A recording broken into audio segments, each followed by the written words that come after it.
The text came in while my kettle was just starting to whistle, and my old sunflower mug sat waiting on the counter, stained the soft brown of 1,000 mornings.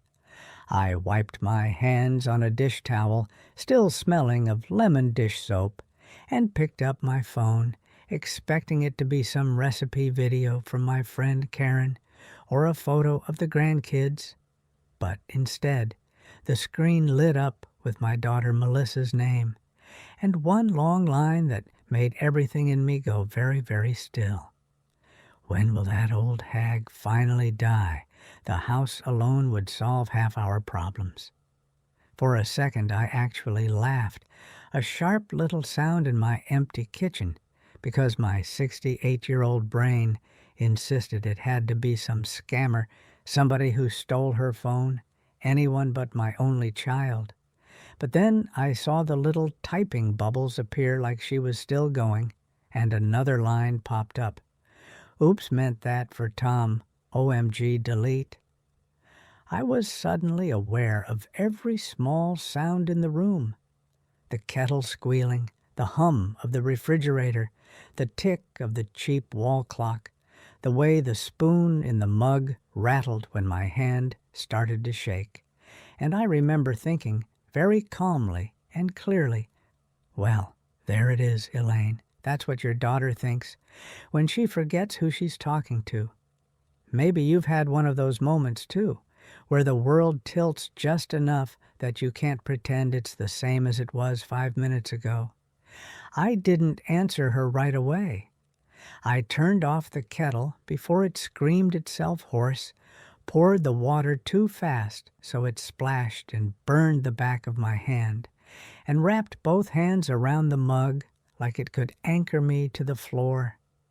That sunflower mug, with one petal chipped, was a Mother's Day gift from Melissa when she was 9, bought with babysitting money and presented with sticky fingers and the smell of grape Kool-Aid on her breath.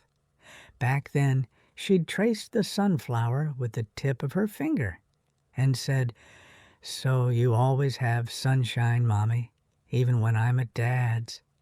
And I had cried in that messy little rented kitchen like someone had given me a piece of the sun itself.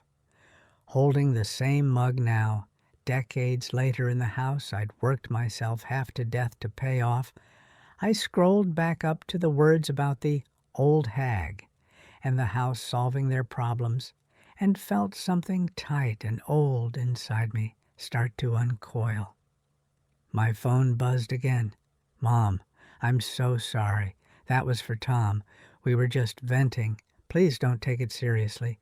You know we joke like that, love you." The cutesy emoji almost made it worse. I could practically hear her voice, high and quick, the way it got when she wanted to sweet-talk her way past a parking ticket or a late fee. I stared at the message, then at the mug, and for a moment I saw two kitchens overlapped, this quiet one smelling of coffee and arthritis cream, and that ancient one with the avocado green stove where a little girl once stood on a chair to reach the sink. That's the thing nobody tells you when you're a young mother, by the way. You think the story ends when they move out and have their own families, but your heart keeps replaying the earlier chapters even when the later ones hurt. I finally typed back, "I got your message, dear. I think we need to talk." No emojis, no exclamation points. I set the phone face down next to the mug and forced myself to drink the coffee, even though my stomach rolled with every swallow. The mug was warm against my palm, the ceramic smooth where the glaze still held, slightly rough where that petal had chipped years ago when Melissa knocked it off the counter during her first sleepover and sobbed like she'd broken my actual heart. I had told her, "It's just a mug, baby. I don't love it more than you." And we'd glued the chip back on together, hands sticky with craft glue, my head full of vows that I would always choose her over things, over money, over my own comfort. If you're a woman my age, you probably know what I mean.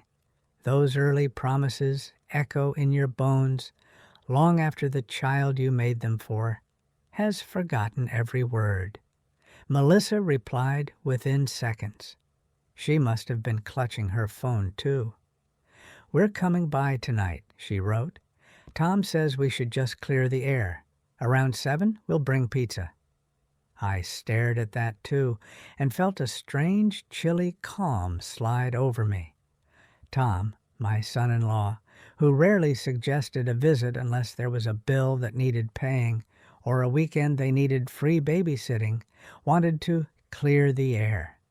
The same Tom who had, just last month, half-joked I see now, about how, once you kick the bucket, Elaine, we'll finally have a real backyard. Everybody at the barbecue had laughed, including me, because that's what nice old women do when the younger generation says something ugly and calls it just joking. We laugh, we swallow, we wrap our hands a little tighter around our mugs and turn back to the potato salad. The rest of the day passed in odd slow motion. I did my usual, watered the potted herbs by the kitchen window, wiped fingerprints off the fridge where the grandkids had drawn little hearts in the condensation, folded laundry that was only my own. The rhythms of my life were simple, almost monastic. Widowed at 60, I had poured myself into helping Melissa when she had her kids, driving across town to babysit, cooking dinner for them 3 or 4 nights a week, covering emergencies that always seemed to be new tires or a dance class or a spa day Groupon that simply couldn't go to waste. If you've spent years being the reliable one, the one people call instead of 911, you might recognize how invisible that can make you feel. You become part of the scenery, like the couch or the porch light that's always on. Around 3 in the afternoon, as I dusted the bookshelf, my eyes fell on an old photo of Melissa in her high school graduation gown, the sunflower mug sitting on the table next to her trophy from the debate team. Just seeing that photo pulled me backward. I remembered the itchy auditorium seats under my thighs, the smell of popcorn and teenager sweat, the way I had sat alone because her father found a reason not to come again. When they called her name and she walked across that stage, her hair shining under the cheap lights, I had clutched that mug in my lap. It was my talisman by then, and whispered, "We did it, kiddo. We got you here." I had worked nights at the grocery store and mornings cleaning houses to afford that school and those activities, and every time I thought about cutting a check, I told myself, it's for her future. She'll remember what you did when she's grown. She'll be your soft place to land when you're old. You might roll your eyes at that now, but back then it was what kept me going when my feet ached so badly I cried alone in the bathtub. By the time 7 came around, the sky outside had gone that flat gray it gets in late November, the kind that makes the whole neighborhood look like an old photograph. I set the sunflower mug on the coffee table in the living room, more like a prop than a drink, and sat in my recliner, listening for the sound of their SUV. When the headlights finally swept across my front windows, my heart started to thud like I'd run up a flight of stairs. Tom came in first, carrying 2 pizza boxes like a peace offering, his expensive cologne hitting me before his words. Melissa followed, still in her work blouse, her hair in a sleek ponytail that made her look younger and harder all at once. Behind them, my grandkids, Lily, 12, and Max, 9, tumbled in already asking where the Wi-Fi password was. "Hey, Mom," Melissa said, her voice too bright. "We brought your favorite veggie with extra olives." She leaned in to kiss my cheek, and I saw her eyes flick down to my phone on the side table, as if making sure it was still there. We sat around the coffee table with paper plates and napkins. The pizza smelled good, greasy and comforting, but every time I tried to take a bite, those words from the morning rose up like bile. The kids retreated to the dining room table with their tablets and a pile of napkins, and the two of them turned their attention on me. "So," Melissa said, folding a slice in half, "about that text." She laughed lightly, like we were about to commiserate over some silly misunderstanding. "I was having a bad morning, Mom. You know how stressed we've been. It was just me blowing off steam to Tom. I didn't mean anything by it." Tom took a sip of his beer and added, "People say wild stuff when they're stressed, Elaine. You know how it is. You shouldn't let it get to you." I looked at them, at my grown daughter with my eyes and her father's sharp jaw, at the man who'd married her when she was 25 and already used to me fixing everything, and I realized this wasn't a conversation. It was damage control. They weren't really here about my feelings. They were here about the fact that I'd seen behind the curtain. "You said," I answered slowly, "that you were wondering when I'd die so you could have the house and solve half your problems." My voice sounded oddly calm in my own ears. The words felt like I was reading them off a report instead of pulling them straight from my chest. Melissa flushed, glanced at Tom, and then leaned forward, putting on that earnest face she'd perfected as a teenager. "Mom, come on, it was a joke. You know we're drowning over there. Mortgage, car payments, the kids' stuff. Sometimes we fantasize out loud. Everyone does that, right? Don't tell me you've never thought, 'Ugh, I wish so-and-so would just disappear,' about someone.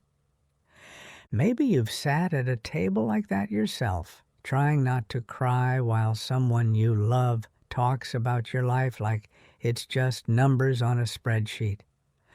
I swallowed hard and reached for my sunflower mug, even though it was empty, feeling the familiar curve of the handle under my fingers. "I've thought a lot of things over the years," I said quietly, "but I never thought about you dying so I could get your house." Tom gave a short laugh that was more like a scoff. "Well, obviously, because you don't have our kind of financial pressure," he said. "Your place is paid off. You've got your pension and Social Security. You're comfortable." He said the word like it was an accusation. "We're just trying to get by with 2 kids and everything being so expensive." For a moment, the room shifted again. I saw myself as they saw me. Soft around the middle, hair going silver at the temples, living alone in a 3-bedroom house on a quiet cul-de-sac. Comfortable in their mouths meant hoarding resources. Never mind the decades of double shifts, the nights I came home smelling of bleach and fried chicken, the years after my husband died when I cried at the kitchen sink, but still showed up to babysit on Saturday mornings so they could have a date night. In their version of the story, I was a dragon sitting on a pile of gold, refusing to share. "What worries me," I finally said, "is that you talked about my death like a solution. Not my life, not coming over here to help with the yard or ask how I'm managing the stairs, but my death like a winning lottery ticket." My voice cracked on that last word, and I hated myself a little for letting them hear it. Melissa rolled her eyes, but there was a sheen of panic under her bravado now. "Mom, please, you're twisting my words. You know we love you. You're overreacting to one dumb text. Tom, tell her." Tom put his slice down, wiped his hands carefully, and gave me his reasonable man look, the one he uses on waitresses when the service is slow. "Look," he said, "the reality is somebody's going to have this house when you're gone. We just assumed, naturally, it'll be us and the kids. That's how family works. So yeah, sometimes we talk about what we'd do with it. Put in a new kitchen, finally get out of that shoebox we're in now. There's no harm in planning for the future."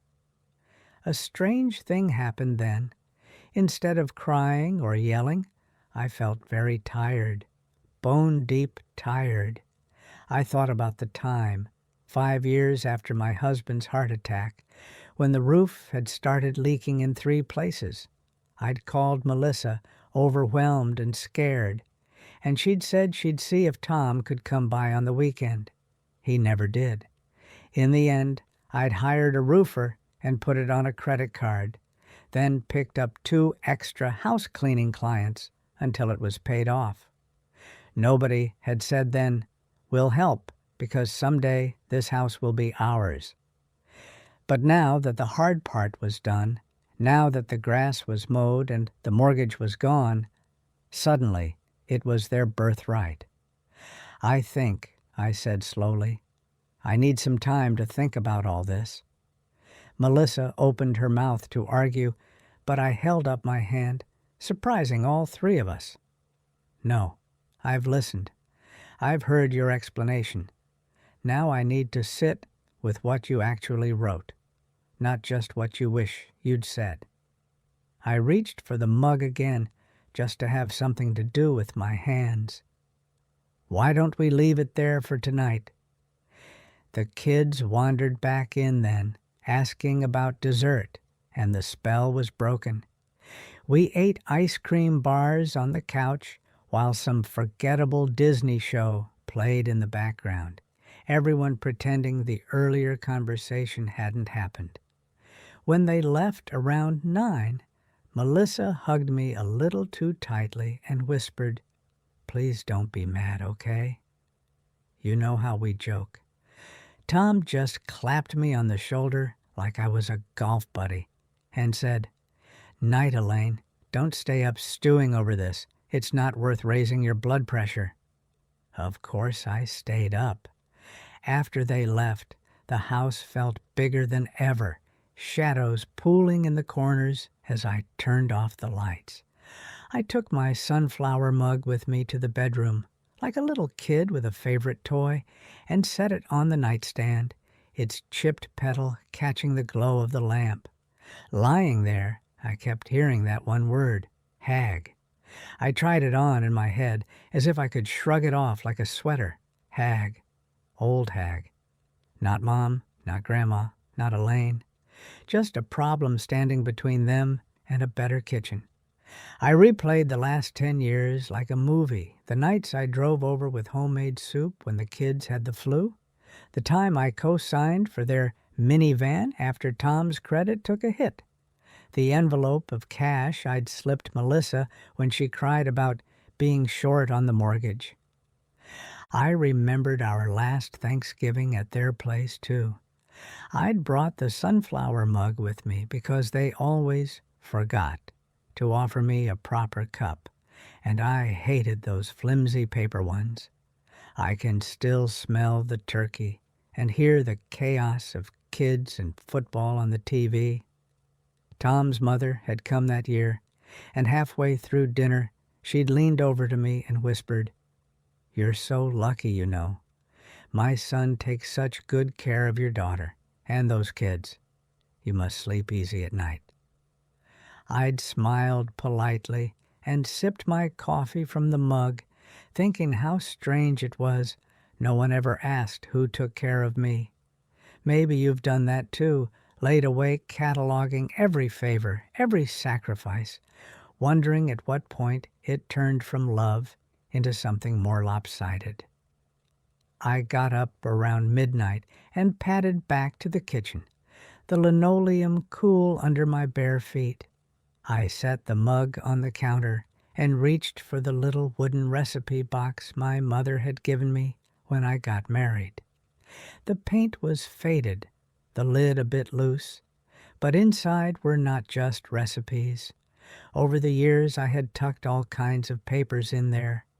Old pay stubs from my grocery store job, receipts from Melissa's school supplies, the contract from when we finally paid off the house.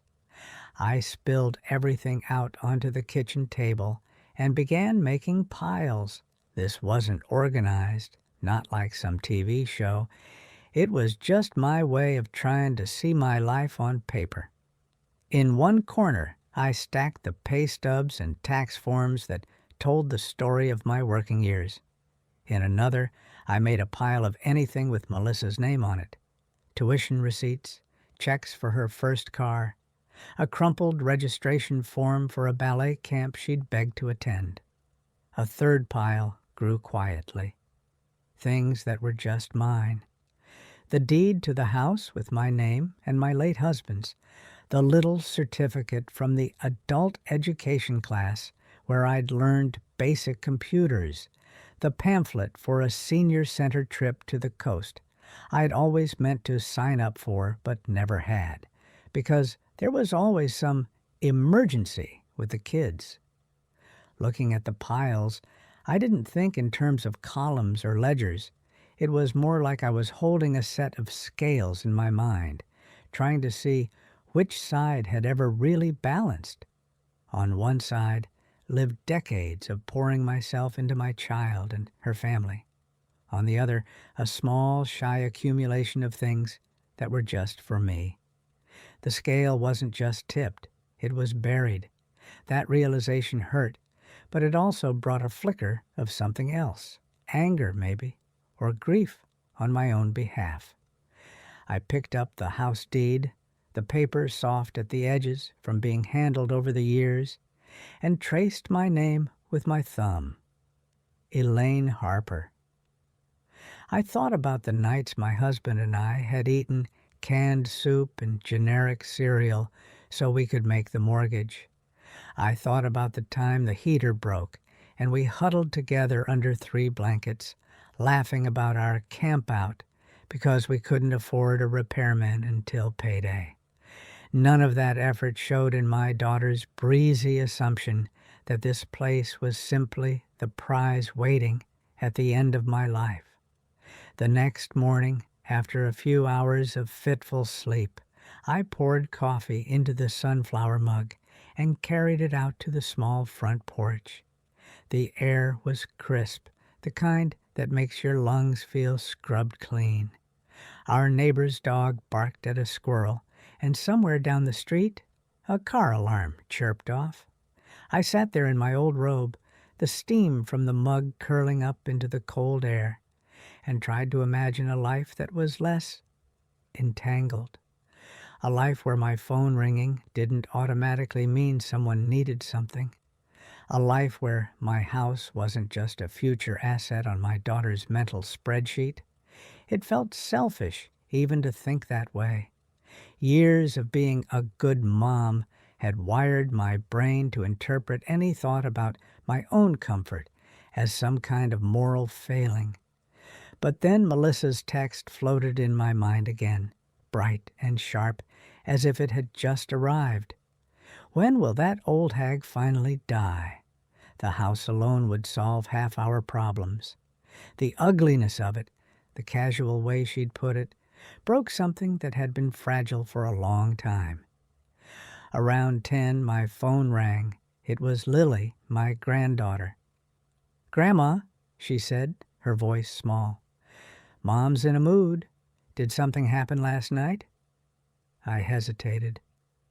"We just had a conversation," I said, "about grown-up things. Nothing you need to worry about." There was a pause. Then she whispered, "I heard her crying in the kitchen. She said you're mad at her and that you might change your will." The word hung there between us. I had never in all my years used my will as a threat. I hated that Melissa had put that idea in Lily's head. "Honey," I said gently, "grown-ups sometimes say things when they're scared. Your mom is worried about money. That's between her and your dad. What I'm worried about is how people talk about others when they think nobody's listening." Lily was quiet for a long moment. Then she said even quieter, "She shouldn't have called you that name. I saw the text on her phone before she deleted it. I'm sorry, Grandma." Her apology from a child who hadn't written the words went straight to my heart. It hurt, I admitted. But I'm going to be okay. You know what Grandma does when she's hurt? "Drink tea?" she guessed. I smiled. That, and I think. I look at what's really happening, not just what people say. And then I decide what I want to do next. There was a little exhale on the line, the sound of a girl who'd been holding her breath. "Okay," she said. "I just wanted to say I love you, and you're not a hag. You're beautiful." Tears finally spilled over then, hot on my cheeks. "Thank you, my love," I said. "I love you too, more than all the sunflowers in the world."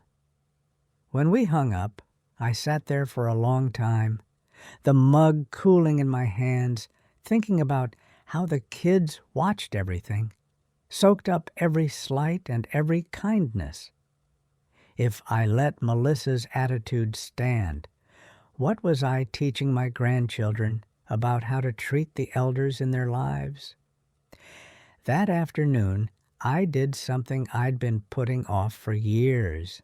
I called my lawyer.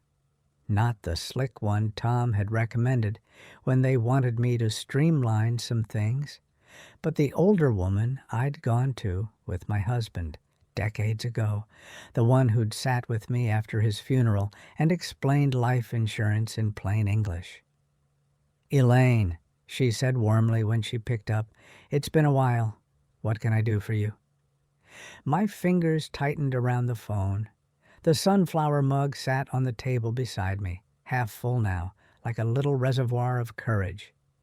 "I think," I said, "it's time to look at my will and make some changes." There was a pause, not surprised exactly, but alert. "Of course," she said. "Do you want to tell me what's prompting this?" I hesitated, then heard my own voice say, "Let's just say I got a glimpse into how my daughter really sees me. And it made me realize I need to be very clear about what I do and don't leave behind." The next day, I took the bus downtown, my purse clutched under one arm, the sunflower mug riding in the outside pocket like a talisman. It clinked softly with each step, as if reminding me it was there. The law office smelled like coffee and printer ink, and the receptionist's nails clicked efficiently on her keyboard as she checked me in. When I sat down across from my lawyer, a woman in her 70s with kind eyes and a sharp mind, I felt a mix of shame and relief flood me. I told her everything, starting with the text and ending with my late-night piles of papers on the kitchen table. She listened without interrupting, except once to get up and pour me fresh coffee into a plain white mug. My sunflower mug sat between us on the desk, and I kept touching it with one finger like a touchstone. "Elaine," she said when I finally ran out of words, "I'm so sorry you read that message, and I'm even sorrier your daughter and son-in-law tried to minimize it instead of apologizing properly. But in a way, it might be a gift." I raised an eyebrow. "Some gift," I muttered. She smiled faintly. "Hear me out. Many people your age make assumptions about how their children feel and draft their wills based on those assumptions. You, unfortunately, have concrete evidence. You've seen how your daughter talks about you when she thinks you're not listening. That means any choices you make now can be grounded in reality, not wishful thinking." She opened a folder and pulled out my old will. "Right now, everything goes to Melissa outright. The house, your savings, the small life insurance policy. Is that still what you want?" The question sat between us like a stone. I thought about Tom's face when he talked about my house, about Melissa's old hag text, about Lily's small, brave voice on the phone. I thought about the senior center brochure in my pile, dog-eared and postponed for years. No, I said, my own voice surprising me with its firmness. It's not. We spent the next hour going over options. She explained them patiently, trusts, conditions, the possibility of leaving something directly to the grandchildren. She used a simple metaphor that stuck with me.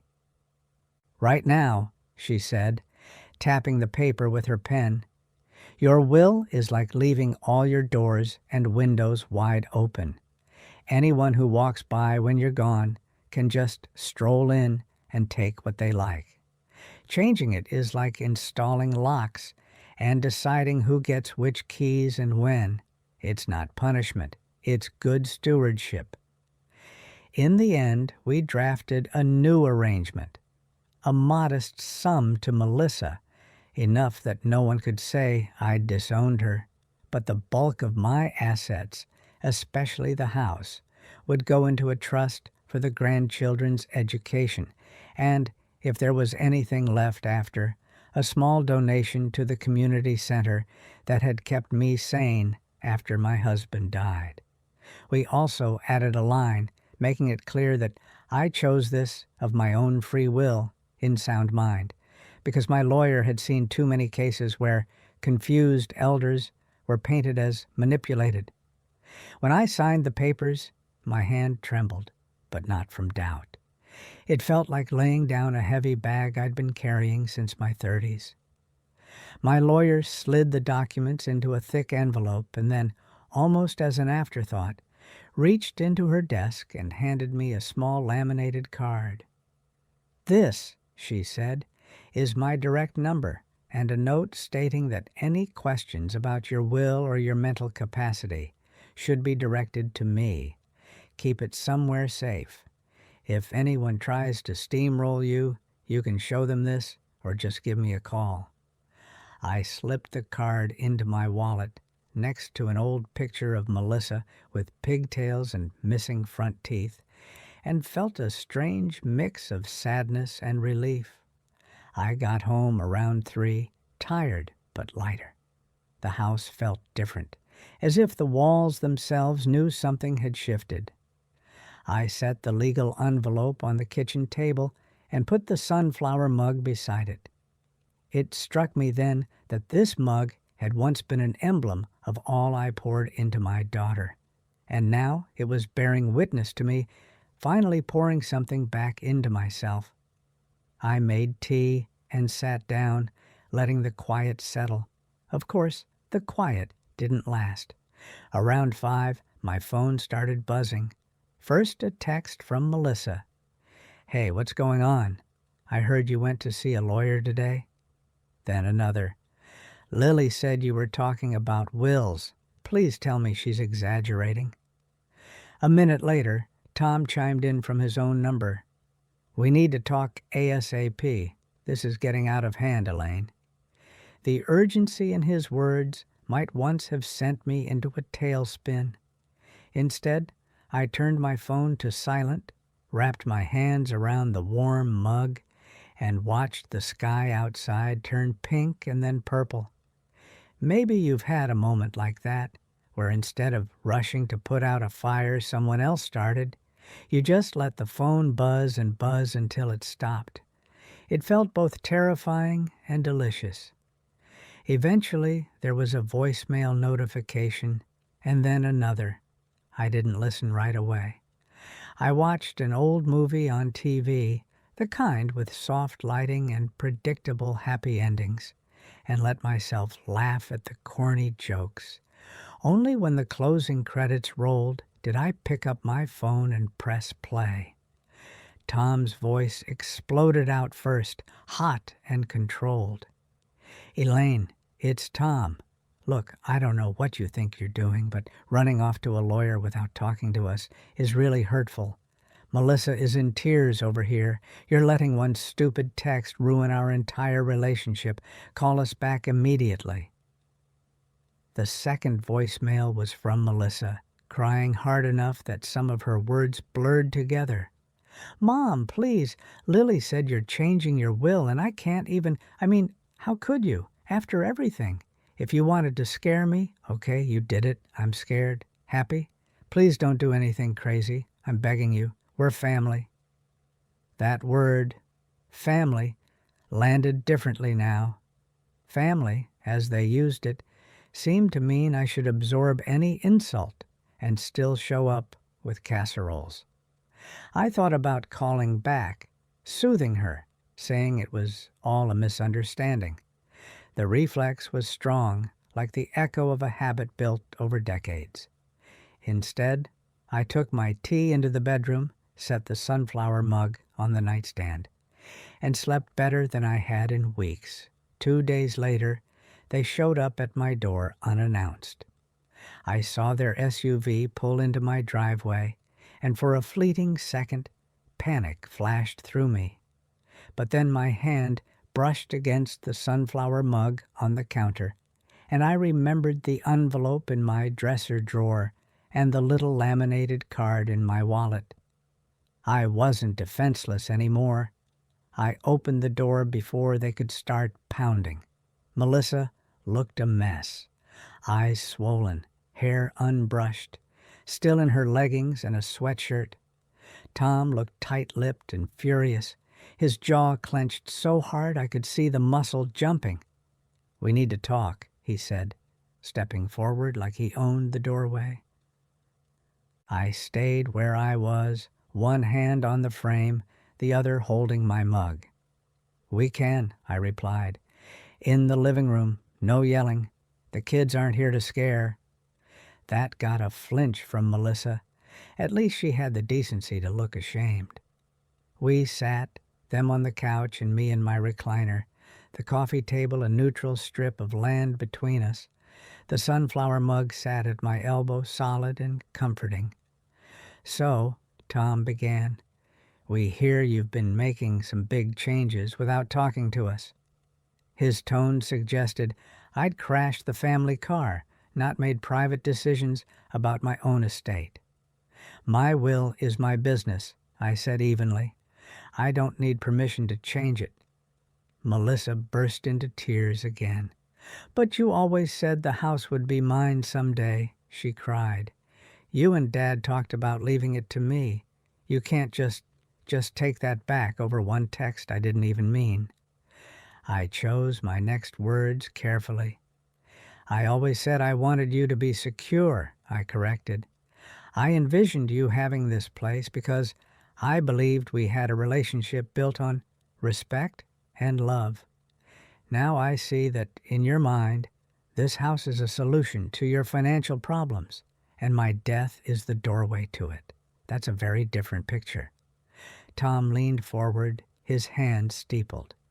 "Elaine, you're letting emotions cloud a lifetime of planning," he said. "We're not talking about some luxury item here. This house represents stability for your grandchildren. Think about them. If you redirect the assets, they suffer. College becomes harder, their future."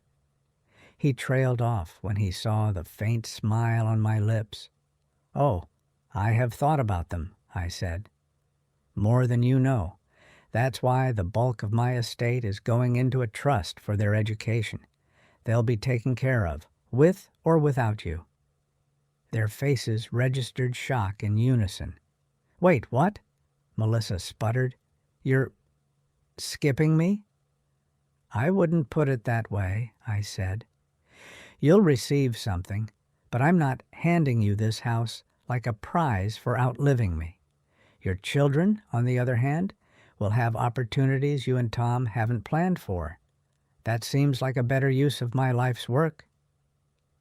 For a moment, there was dead silence. Tom recovered first, but the confidence had drained from his posture. He looked more like a cornered animal now. "This is insane," he hissed. "You're being manipulated by some lawyer. At your age, you shouldn't be making big decisions based on hurt feelings. It's not safe. The implication hung there, ugly and obvious, that I was not in my right mind. That word, safe, made my skin crawl. It reminded me of those stories you hear about adult children trying to get guardianship over parents who still know perfectly well where they left their keys. "I'm sorry you feel that way," I said calmly, but my lawyer made very sure I understood every line. She also noted in her file that I'm fully competent. I even have a card from her stating as much, if anybody starts whispering otherwise. I reached for my wallet, pulled it out, and set it on the table, not quite pushing it toward Tom, just letting it sit there, the words on the card like a shield. Melissa hugged herself, rocking a little. "I can't believe you'd do this to me," she whispered. "After everything I've done for you." That one almost made me laugh. "Melissa," I said gently, "what exactly do you think you've done for me?" She blinked, thrown off. "Well, I invite you over. I bring the kids. I try to keep you involved instead of just dumping you in some home like other people," she said, the last part tinged with righteousness. I thought of the times she'd invited me over by texting, "Can you come watch the kids? We're desperate," or the way she'd referred to my friend Donna, who chose to move into a senior living community, as shipped off. "Sweetheart," I replied, "those visits weren't favors to me. They were help for you. I loved seeing the kids, of course. But let's not rewrite history. Maybe if you're listening to this, you know that moment when you hear your own voice finally saying the things you've swallowed for years. It doesn't feel triumphant at first. It feels shaky and strange, like wearing a new pair of shoes." Tom sat back, scowling. "So this is it?" he said. "You've decided to punish us because Melissa had a bad day and vented in a text?" I met his gaze. "No," I said. "I've decided to stop pretending I'm just an obstacle between you and a bigger house. That text didn't create this problem. It showed me a problem that's been here for a long time. This is me responding to reality." Melissa sniffled. "So, you don't love me anymore," she said, playing a card I knew intimately. It was the same one she'd used as a teenager when I'd said no to a party that sounded dangerous. But I wasn't the same woman who'd backed down then. "I love you very much," I said, "but love doesn't require me to hand over everything I own just to make your life easier. It also doesn't require me to pretend I didn't see what I saw." They left not long after with a mix of slammed doors and wounded silence. As their SUV pulled away, I stood at the front window with the sunflower mug in my hands, not triumphant, not exactly happy, but steadier.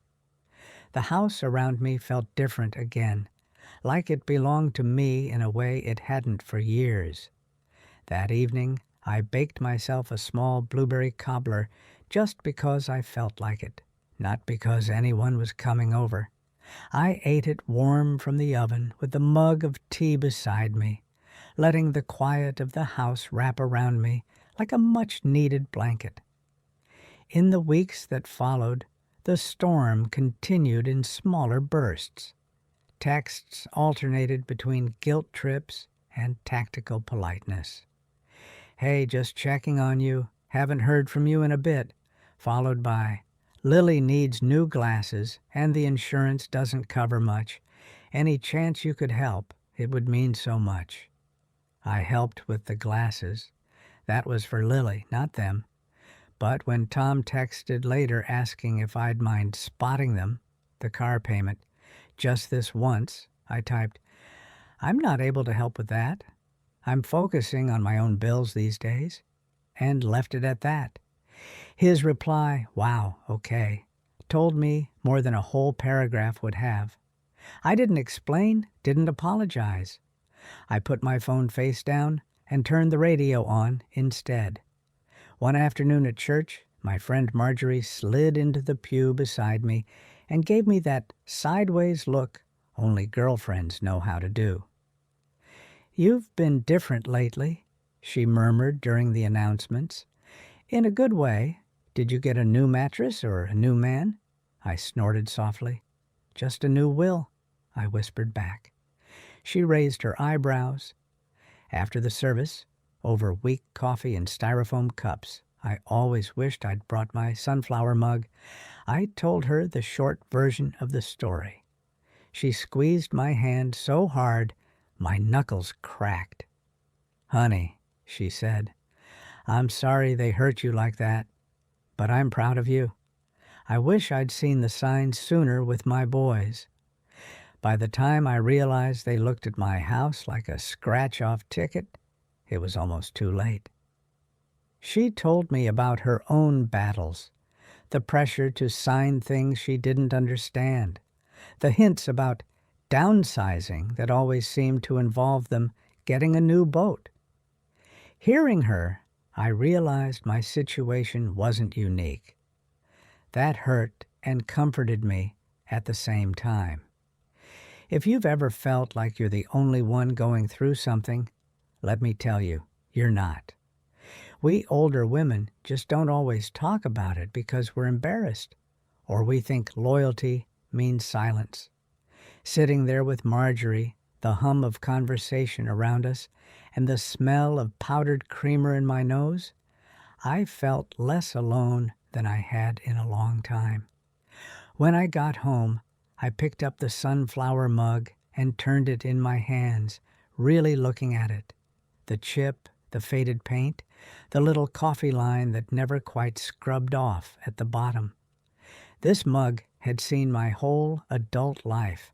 It had watched me scrape together rent, rock my baby, sit up nights waiting for a teenager to come home, nurse a dying husband, and now it was sitting with me as I learned to say a firm, loving no. The new normal that settled in wasn't perfect. I saw Melissa and the kids, but less often. Some visits were stiff, careful things, like we were all handling fragile glass. Other times, especially when Tom wasn't around, felt almost like old times. Melissa would relax, we'd laugh about some TV show, and for a moment I'd glimpse the girl who bought me a sunflower mug with crumpled dollar bills. Then she'd say something like, "I still can't believe you'd trust some lawyer over your own daughter," and the distance would bloom again between us. I didn't rise to the bait. I'd sip my coffee and change the subject. I wasn't interested in debating my own right to make decisions about my life. A month or so later, Lily asked if she could come over just to hang out. When I picked her up, she climbed into my car with a backpack and a determined look. "What's all this?" I asked, nodding at the bag. "Just some homework," she said, "and my journal." At my house, she seemed more interested in rummaging through my old photo boxes than doing algebra. We sat at the kitchen table, her working on an English essay, me knitting, the sunflower mug between us. At one point she touched it lightly and said, "Mom hates that mug." I blinked. "She does?" Lily nodded. "She says it's ugly and old and doesn't match anything, but I like it. It's you." She flushed, like she'd said something too personal. "I mean, it's warm. It feels like it belongs here." That small moment turned into another memory bubble. I saw myself younger, my own mother's kitchen, her chipped blue cup with roses on it. She'd always used that cup, even when the saucer broke and the handle cracked. As a teenager, I'd rolled my eyes, begged her to let me buy her a new set from the mall. She'd shaken her head, smiling.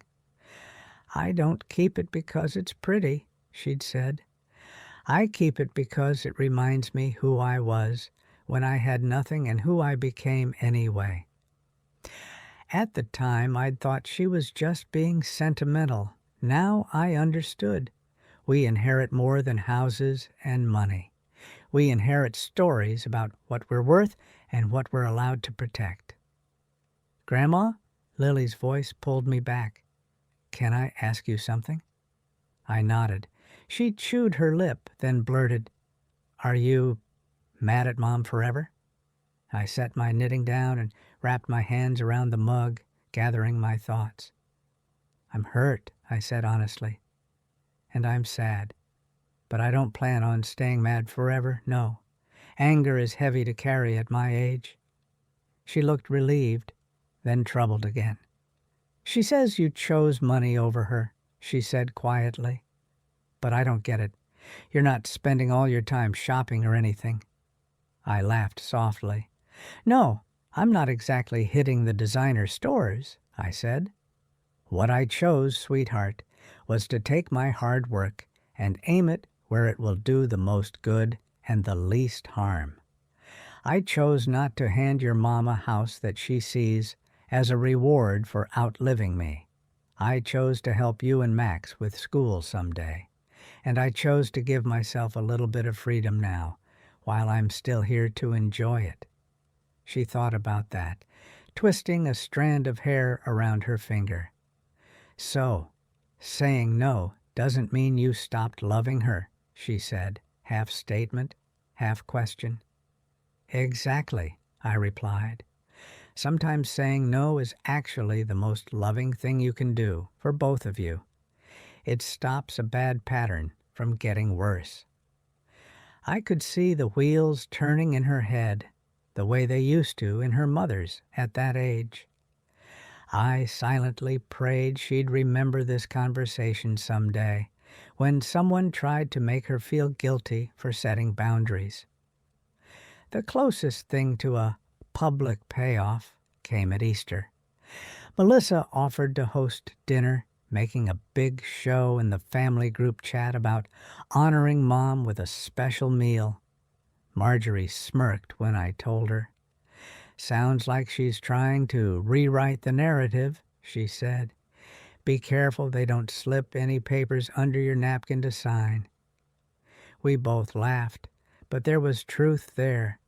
I decided to go, partly because I wanted to see the kids hunt eggs, partly because I was tired of feeling like a ghost in my own family story. I brought the sunflower mug with me, tucked safely in my bag. I didn't announce it. It was just for me. The house was crowded. Tom's parents, his sister, a few neighbors. The smell of ham and cinnamon rolls filled the air. At one point, Tom's father, a loud man with a booming laugh, clapped me on the shoulder and said, So, Elaine, I hear you've been causing a stir with that will of yours. Conversations around us quieted a bit. Melissa shot him a look, but he barreled on. Tom says, You've gone all feminist on us. Good for you, I say. A woman should do what she wants with her money. He laughed, but there was a question in his eyes, too. People love gossip. I felt dozens of eyes on me. In the old days, I might have brushed it off with a joke, deflected the attention. Instead, I took a breath and spoke clearly. I made some changes, yes, I said. I realized I've spent my whole life working and giving and assuming I'd be appreciated for it. Then I saw, quite by accident, that some people were counting on my death like a windfall. That stung. So I made sure my grandchildren will have access to education, and I reserved a little bit of comfort for myself. It's not dramatic, it's just responsible. I glanced around the room, meeting eyes one by one. I love my family, but I also love myself enough not to turn my life's work into a prize for anyone who can't wait for me to be gone. The room went very quiet. Then Tom's mother, who had been hovering by the deviled eggs, set down her tray, and said, "Good for you, Elaine." Her voice was firm. I wish my mother had done the same. Might have saved a lot of drama when she passed. A few others nodded. The tension in the room shifted. It didn't vanish, but it rearranged itself. Melissa's face was pale. She pasted on a smile and called everyone to the table. When we all bowed our heads to say grace, I noticed her hands trembling slightly. After dinner, while the kids were running around in the yard with chocolate on their faces, she found me in the kitchen rinsing dishes. My sunflower mug sat next to the sink, waiting for its turn. "Did you have to say it like that?" she hissed, her voice low. "In front of everyone?" I kept my eyes on the plate in my hand. "You're the one who told your father-in-law," I said mildly. I just answered his question. She opened her mouth, then closed it. We stood in silence for a moment, the water running, a dish towel over my shoulder. "I'm trying to fix this," she said finally, her voice cracking. "But you've put me in a terrible position. Tom is furious. He says you don't trust us. And now everyone knows our business." I turned off the water and dried my hands, then picked up the sunflower mug, tracing the chip with my thumb. "Melissa," I said quietly, "I don't trust you with my house. No, not right now. Trust has to be earned, and that text showed me I've been ignoring some things for a long time. But this isn't about humiliating you or even punishing you. It's about me growing a spine where there was mostly a doormat." She flinched. "That's harsh," she whispered. "Harsh," I echoed. "Like being called an old hag and discussed like a payday?" Her eyes filled with tears. "I was angry," she said. "We were fighting about bills, and I said something ugly. I didn't mean for you to see it. I didn't mean it, Mom."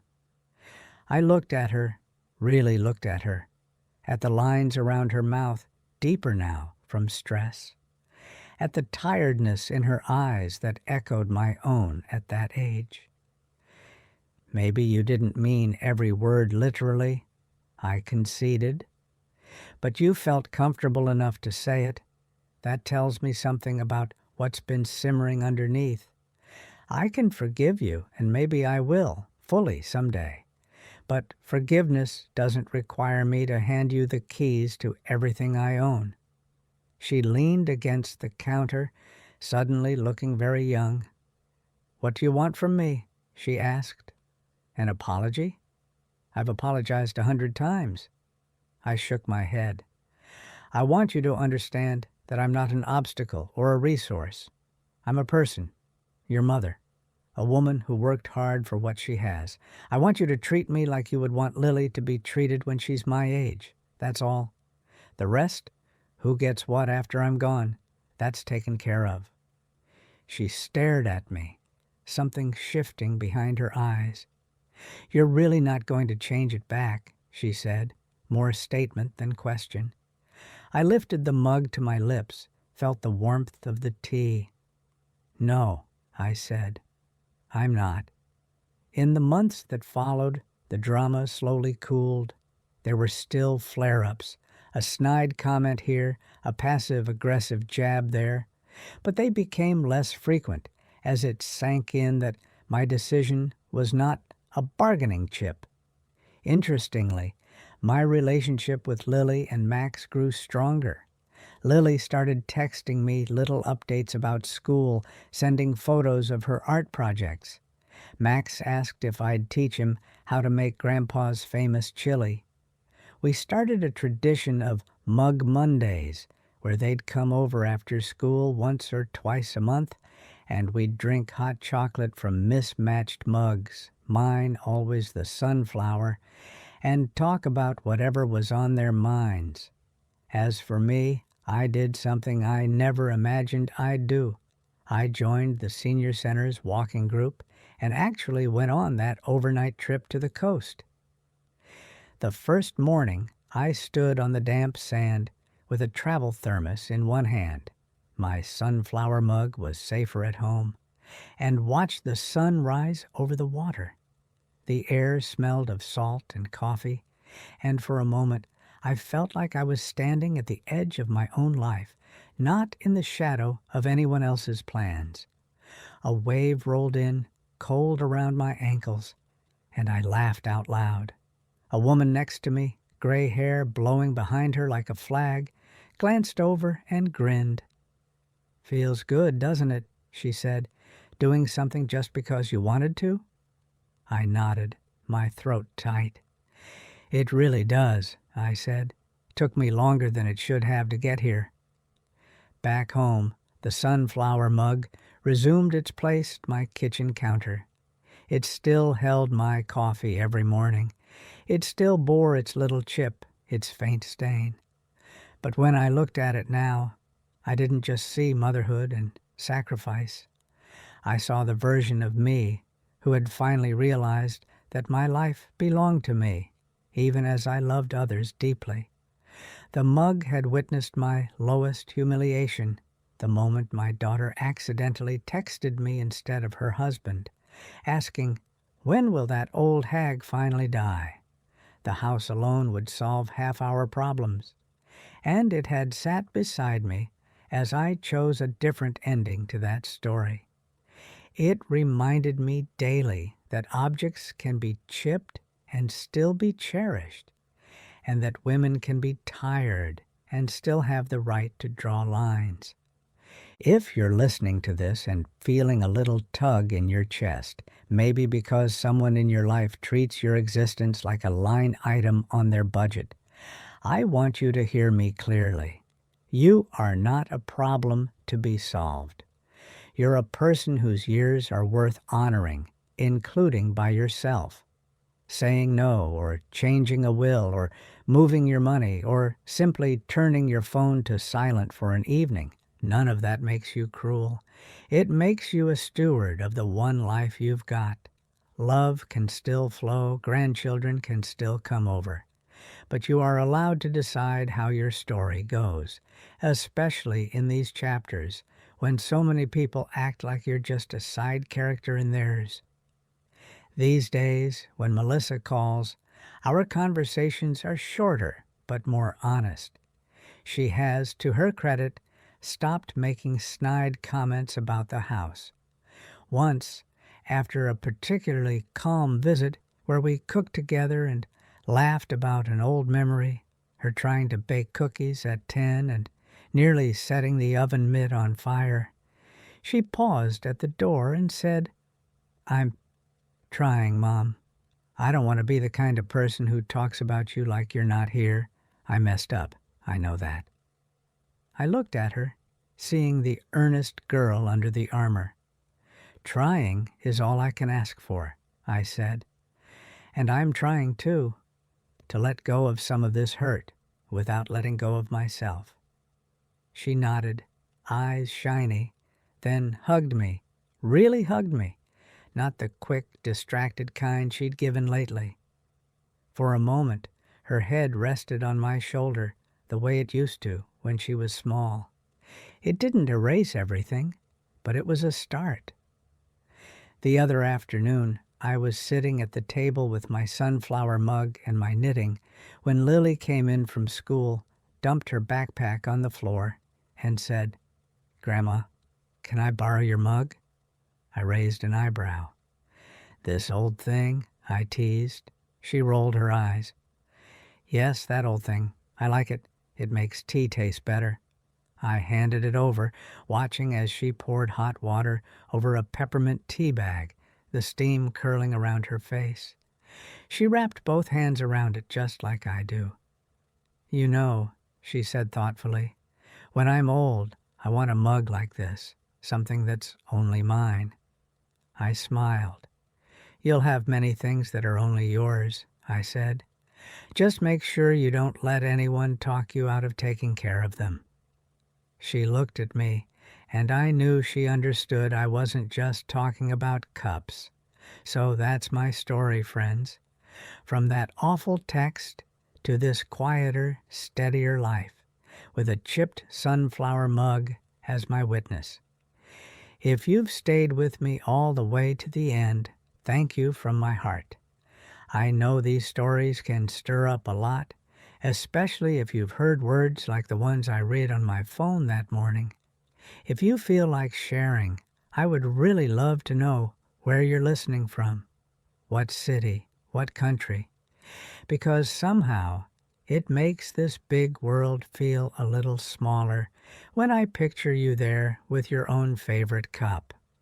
If you enjoy spending this time with me and these life stories, and if you'd like to help me keep telling them, you can support the channel with a super thanks here on YouTube. That little button under the video really does make a difference. On your screen, you should see a couple more stories I'd recommend if you want to keep me company a bit longer tonight. And if you haven't already, don't forget to subscribe so you don't miss the next chapter from my life or someone else's. Until we talk again, take gentle care of yourselves, and remember, you are allowed to be kind and still keep something back for your own heart.